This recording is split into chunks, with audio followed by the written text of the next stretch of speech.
Blog Talk Radio. Welcome to Last First Date Radio, featuring interviews with experts in dating, relating, and mating in midlife. And now, here's your host, Sandy Weiner. Hello, everybody. This is Sandy. I am the confidence, communication, and love coach for women over 40. Every Tuesday, I interview top experts and cutting-edge authors who teach you how to attract and sustain healthy relationships. And today I'm going to be speaking with Riana Milne, who is a life, dating, and relationship coach and the #1 best-selling author and expert on dealing with trauma. And we're going to be talking about how childhood trauma and unconscious emotional triggers impact adults in life and love.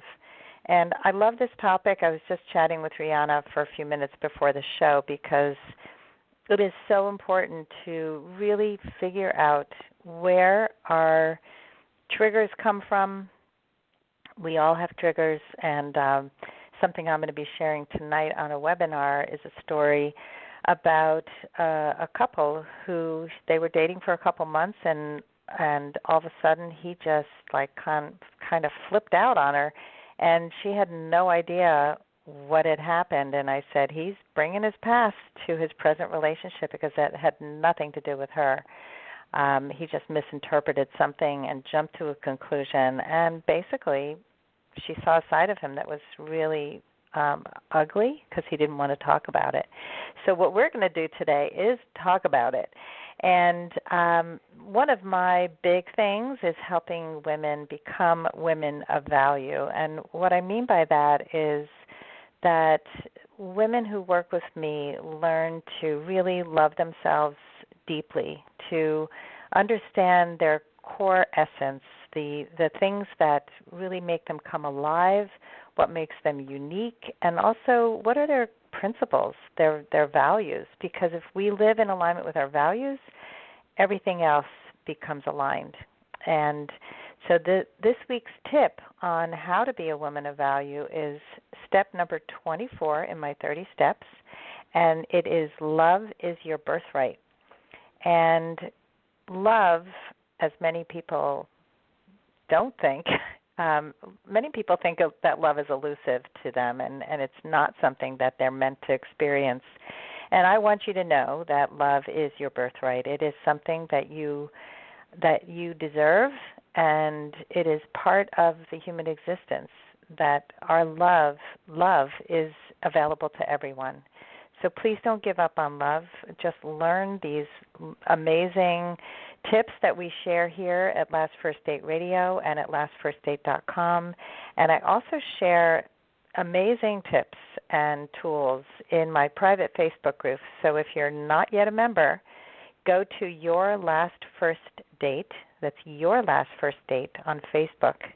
And the conversation there is supportive, kind, and really people ask questions about every aspect of dating, so know that you're not alone. And now let me introduce my guest for today. Riana Milne is a certified global life, dating, and relationship coach and a #1 best-selling author and expert on dealing with trauma. And she helps people overcome fearful negative mindsets to tap into their personal power and positive conscious mindset for success in life and love.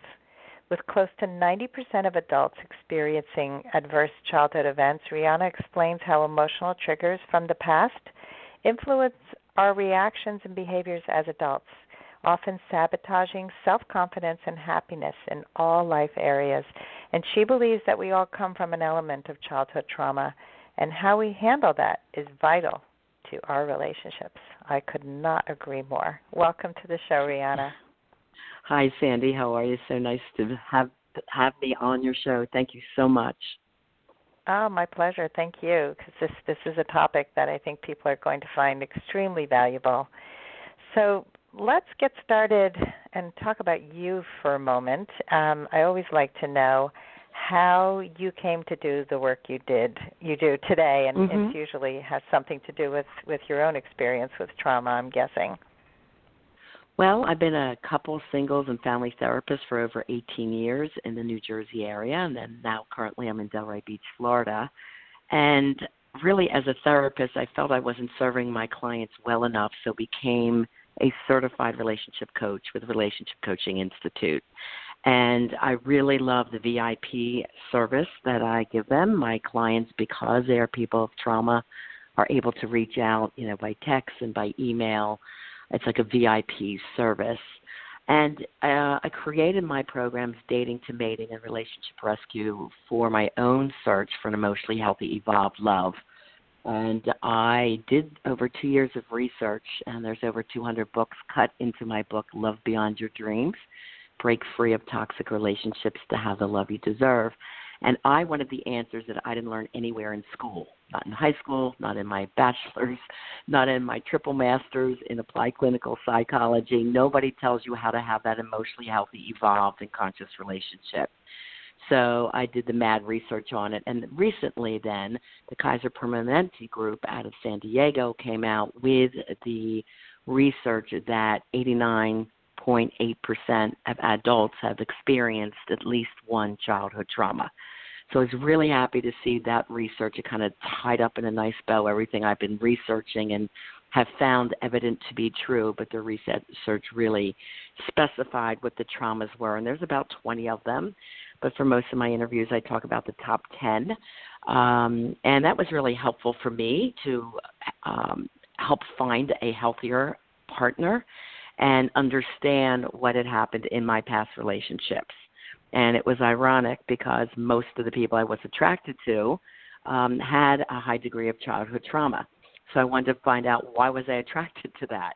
And I had to examine my own life and see that there was some childhood trauma around my father. There was an abandonment situation, and that was trauma number 6. And number 7, I did endure some childhood bullying. So these are some things that actually came out of my adult love relationship, and it was really great for me to understand that. And I got very deep in this subject and really love helping my coaching clients understand their past traumas and where they're coming up and why they're attracted to the people they are.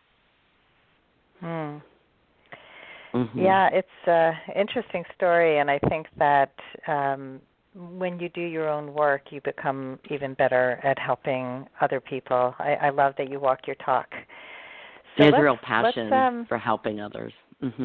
Yeah, I can hear the passion. And I've actually interviewed the founders of the Relationship Coaching Institute. Yeah, David and his wife were on my show. And so I've been following their coaching practice for a while. Yeah, we just got doing a docu-series together, Radical Dating, Finding Lasting Love Over 40. And my client, Scott, did tremendously well on that series, and I really enjoyed being a part of it as one of their life and dating coaches.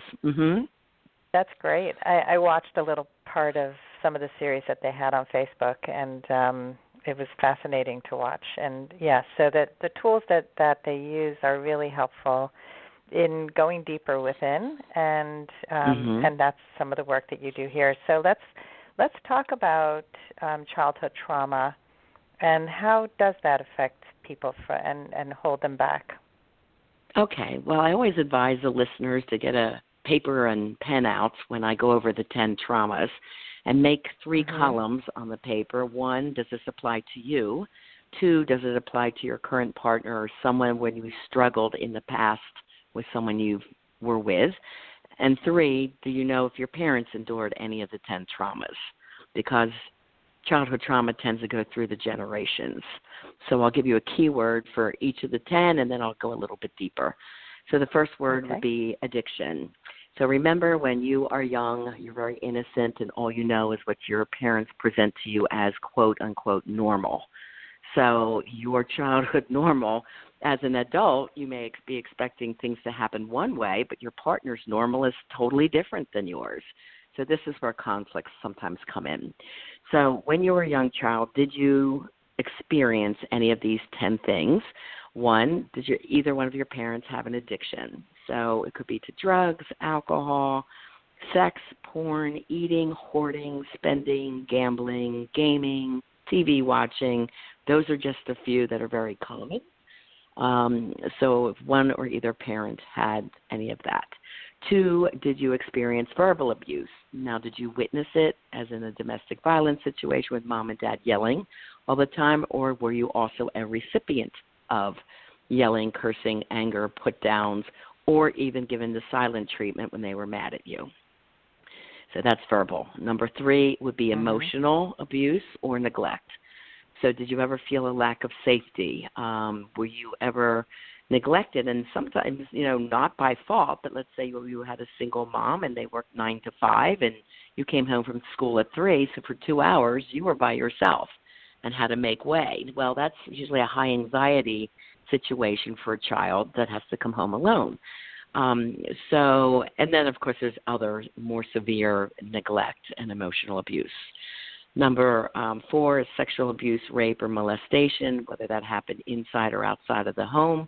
That's always a very high trauma event, and all the way up to the age of 25, because the brain is still forming up to age 25, and trauma does stay in the brain and the body cells. So that's a big trauma. The next one would be abandonment, which is, there's 2 types, fault and no fault.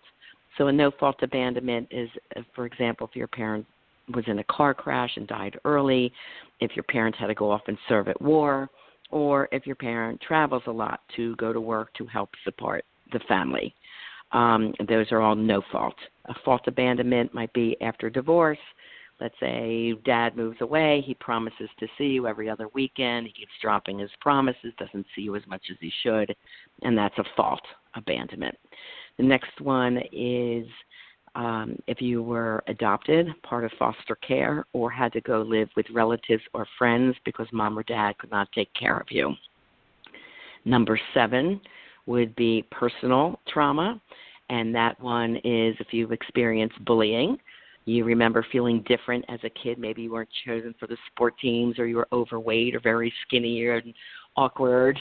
If you were born with a medical condition or developed one as a teenager, you just remember feeling different and not good enough for some reason.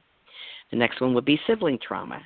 Either your sibling was born with a medical condition or developed one later in life, and they got a lot of attention from mom and dad, or the sibling bullied you, or one of the most common is your sibling was, quote, the golden child, unquote. So they were perceived by the family or your parents to be either more beautiful, more intelligent, more athletic, the favored child, in other words.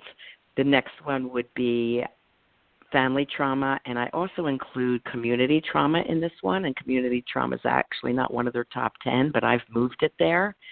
Because community trauma has become so prevalent in our society with the California fires and people losing their homes, with the floods in Puerto Rico, hurricanes in Florida, Houston, and the mass shootings, most recently like in Las Vegas and around our world. Community trauma has become so much more prevalent than it used to be even a few years ago.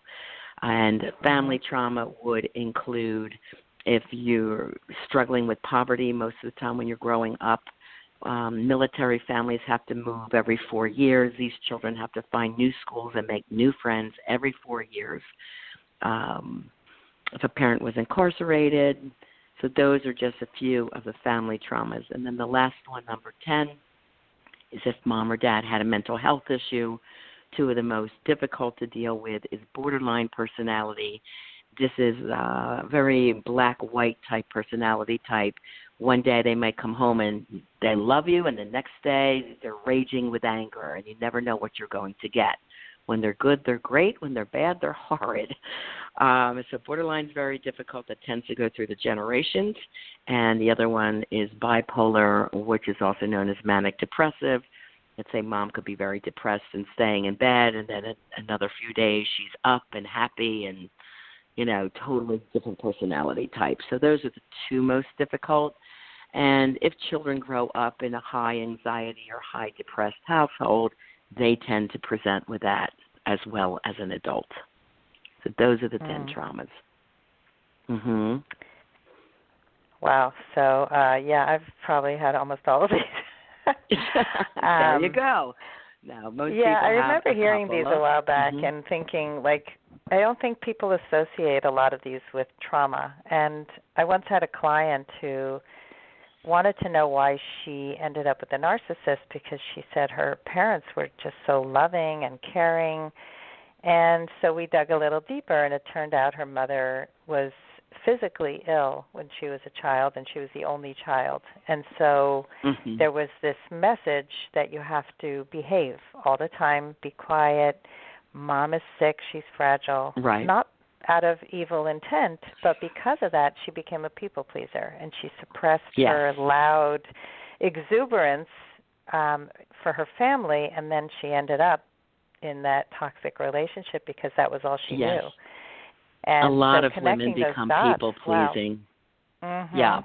Yeah. So Because let's talk about that. The what happens. What's the result of all of these traumas, and how do.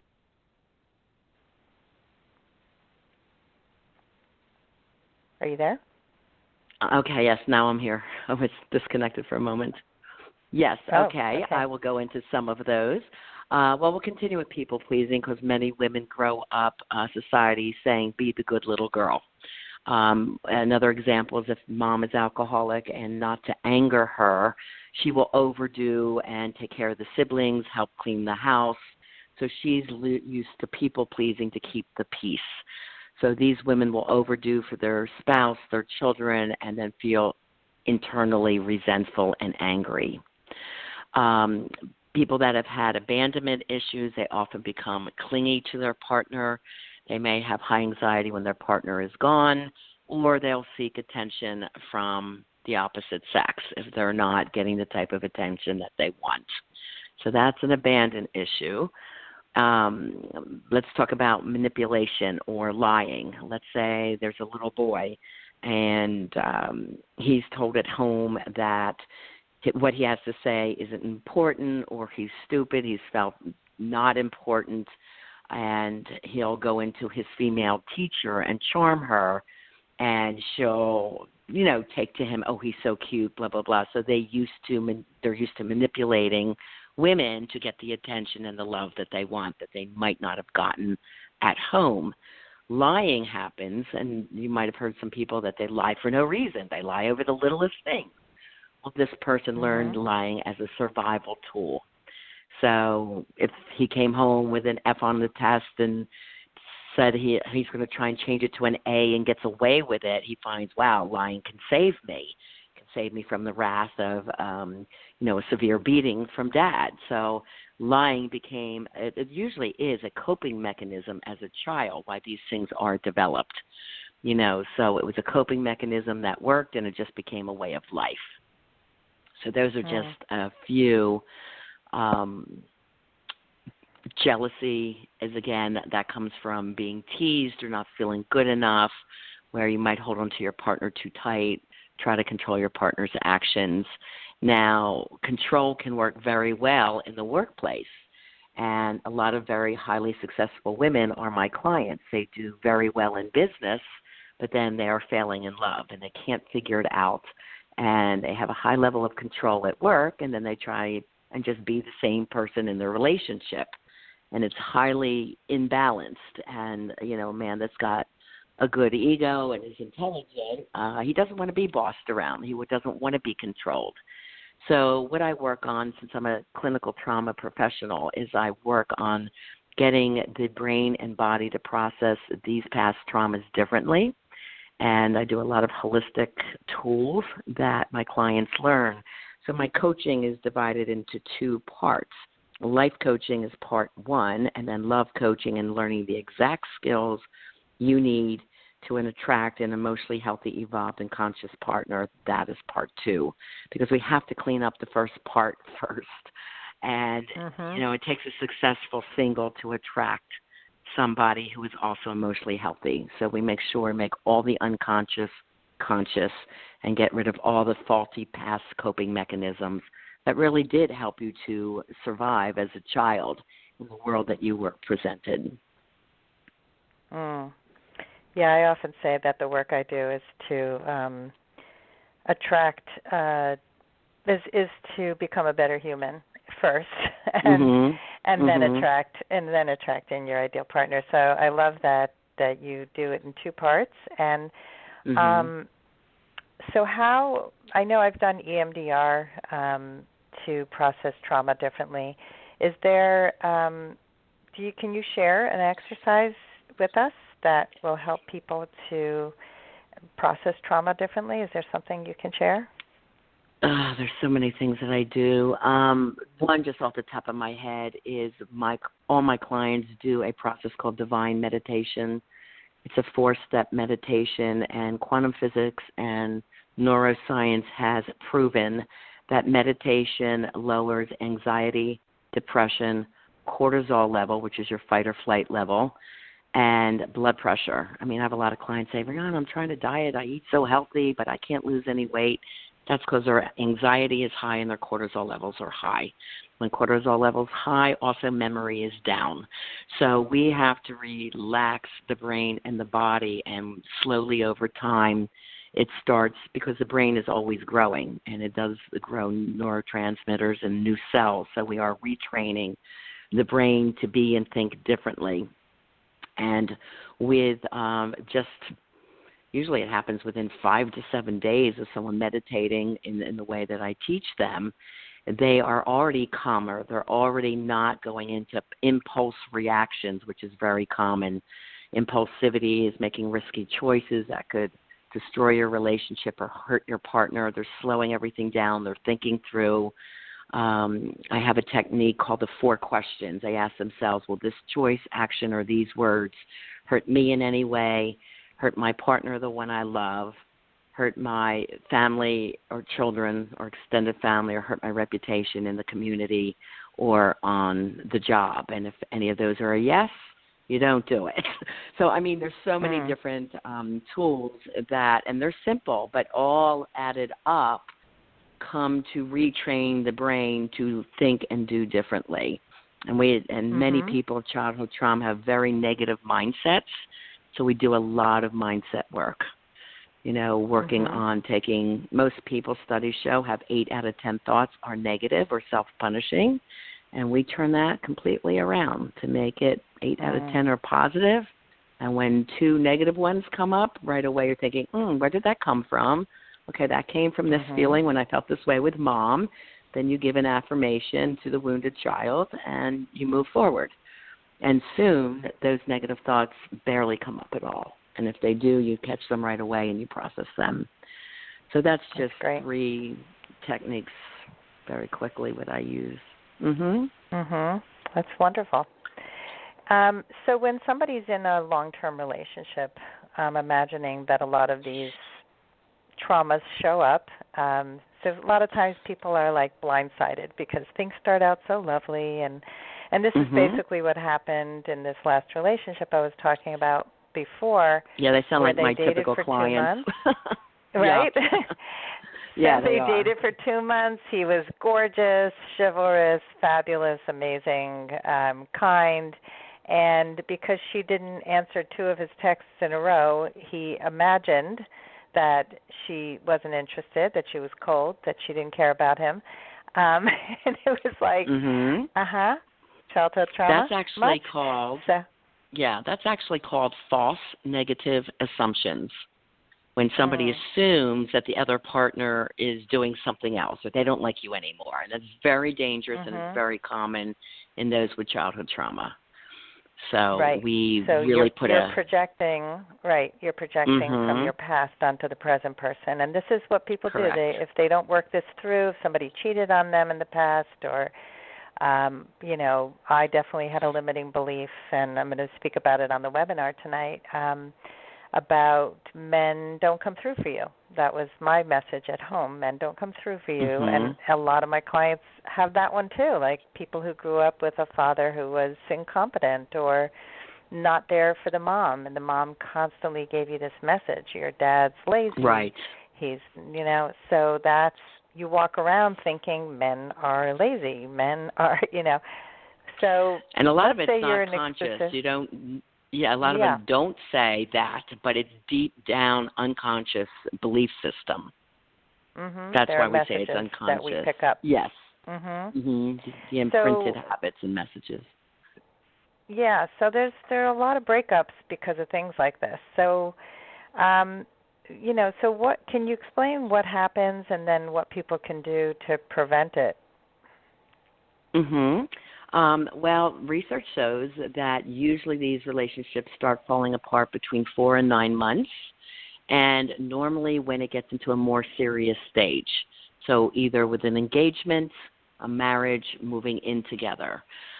Because initially, yes, they are on their best behavior. We call that the 90-day rule, where everybody's perfectly lovely. And those that are also, we call the old term is called ACOA, Adult Child of an Alcoholic or Other Traumas. And now, since that term came out, the 10 to 20 traumas have been defined. But they're usually very charming, romantic, sexy, fun, confident, loving, and the partner usually moves very quick. This is a red flag, and they have the stellar art of seduction. So someone that might have come from a home where they felt neglected, this is like their ideal partner, right? So I also tell them, heavy chemistry is an unconscious pull to your past, so you have to be very careful and slow everything down. And this is why I say don't get intimately involved very quickly, because you really have to dig deeper. And with my coaching, I teach there's 20 dating questions that my clients know to ask on the first or second date. And in our crew, we call it a one and done. I had a one and done, and that meant they asked 2 to 3 questions and immediately identified some severe childhood trauma that they don't want to move forward. It's different if someone recognizes their trauma and then they did the personal transformation work or the coaching to make the unconscious conscious and work on this. But when I have a couple that comes to me, for example, and they are fighting and it's toxic, the first thing we do is I break down what are their childhood traumas, where is it coming from, why, because you can't change what you don't understand. So we make sure each partner understands the childhood wounds of the other, and when they're starting to come up, everything is slowed down. They take a therapeutic break. They come back, they discuss, they come up with 2 solutions to the problem, and, they hear each other out, and then they also admit, I think this had come from, Dad always breaking his promises to me. So when he broke his promises and you broke your promise this time, that really hurt me. I know that's a big trigger for me. So then the other partner knows to apologize and say, I'm sorry. You're right. I realize that is something that's important to you. I'm going to do better. And then it's a forgiveness conversation. So we do a lot of forgiveness work and how to work through the forgiveness to reopen the lines of loving communication and take away the blames. And I go into communication skills quite a lot because my bachelor degree is from Penn State is in speech communication. So we go into pitch, tone, volume, pace, everything, so that communication becomes loving and safe again. It takes time, yeah. Oh, yeah. Time. But this is why I definitely am in alignment with everything you're saying. I totally teach the same kinds of things because people don't know how to communicate. They don't know how to set boundaries. They don't know how to deal with triggers, and these are deal breakers in relationships. So before we go, I just would love to hear 1 or 2 dating questions that could help to help people to know what to ask, what kinds of questions. Sure. I mean, they're very simple. They're very elementary. Like the first one could be, tell me about your mom and dad. And it's amazing how honest people are when they say, oh, my dad, he's kind of a jerk. He's an alcoholic and was always angry with my mom. So, and you can say, oh, did they verbally fight a lot? Now you're getting abuse as well. Did you witness him hitting her? Now you're getting a third one, So you can identify the traumas fairly quickly within 2 to 3 questions. Another one could simply be, tell me about your brothers and sisters. You can either say, oh, my gosh, we're really close, but we're different, but we just respect our differences. Or you might hear, oh, I haven't talked to my brother in 2 years. I think he's a jerk. Oh, why? What happened? So it's like normal conversational type questions. but you're alert. And, in my front section of my Love Beyond Your Dreams book, I talk about the 19 personality types that can break your heart. So people who take my program know what they're looking for. So dating, it's also fun because I say, you look like you're meeting new friends, and it's a great experience, and it becomes easy once you know what you're looking for. You're not going in there blind. So that's half the power of knowing what you don't want and exactly knowing what you do want, which is the second half of the book, because I do describe exactly what that emotionally healthy, evolved relationship looks like. So they have to know what they're aiming for and ask the questions to see if the person in front of them, has done some of this work, if they're still struggling with that, if there's still anger behind their words. And then we have the red flag checklist, which is about 35 things that they look at, if there's any red flags that come up in the communications. So knowledge is power, and my VIP program, that's why it's 6 months, but I do have the Life and Love Training Academy, which is a 90-day online training program. They get the materials online, and then I coach them, to know these skills, because once they get the skills, they're ready to get out there and date, and they do it with confidence, and we weren't taught that, And I said, there's got to be a program that teaches all this. And that's why, Love is 424 pages. It's a big book. But it's everything I wish I knew and didn't get until I researched it over 2 years. So that's what I wrote into the book. That's wonderful. Knowledge is definitely power, and like I say, with new knowledge comes new hope and possibilities. And Absolutely. I think that most people are dating blind. I think I used to have a program called Dating in the Dark, and or The Naked Truth About Dating in the Dark. And, so it's just important to have your eyes open, to be informed, and these are fabulous skills. So tell our audience how they can reach you. I know you have some things to give away. Absolutely. I offer a free Life and Love Transformation Strategy session. For singles, it's a $500 value, and for couples, it's a $1,000 value. I give you up to 1 hour of my time. We go deep into your past traumas. So if this conversation resonated with you, all you need to do is go to my website, RianaMilne.com. It's RianaMilne.com. There's a pop-up. Fill it out. Tell me your story. I get the email. No one else sees it. It's very private. And then we will make an appointment. And also on my website, on the home page, is free downloadable chapters. I think it's the first 50 pages of both books, Live and Love Beyond Your Dreams. And Live is meant to improve the mindset for success. And Love is, what I described earlier. And they are meant to go together. They're sister books. So I hope that will be helpful to your listeners. Awesome. It sounds really helpful. So thank you so much, Riana, for coming on the show and for doing this amazing work out in the world and helping people improve their life and their love. Thank you. I always say it's time to have the life you desire and the love you deserve. So I wish your audience the very best in life and love, and I'm here if I can help you. Please reach out. Thank you so much, and thank you everyone for listening today, and I hope you go on your last first date very soon. Have a great day.